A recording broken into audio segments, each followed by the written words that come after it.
Hey guys, welcome back to our channel reality unwrap. ഇന്നത്തെ ഈ വീഡിയോയിൽ നമ്മൾ ഡിസ്കസ് ചെയ്യുന്നത് ക്യാങ് എന്ന പണിഷ്മെന്റിനെ പറ്റിയാണ്. സോ എല്ലാവരും ഈ വീഡിയോ ഇപ്പൊ തന്നെ ലൈക്ക് ചെയ്ത് സബ്സ്ക്രൈബ് ചെയ്യുക. പുരാതന ചൈനയിലെ ഒരു പണിഷ്മെന്റ് ഡിവൈസ് ആണ് ക്യാങ്. കൂടാതെ ക്യാങ് ഒരു ടൈപ്പ് ഓഫ് ടോർച്ചർ കൂടിയാണ്.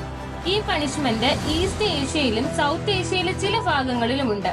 ഇത് 20ാം സെഞ്ചുറിയുടെ തുടക്കത്തിൽ വരെ ഉണ്ടായിരുന്ന ഒരു പണിഷ്മെന്റ് രീതിയായിരുന്നു.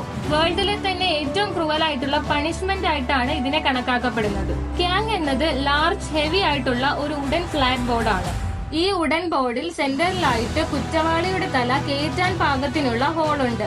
കുറ്റവാളിയായ ആളെ ഈ വുഡൻ ബോർഡ് നെക്കിൽ വെച്ച് ലോക്ക് ചെയ്യുന്നു.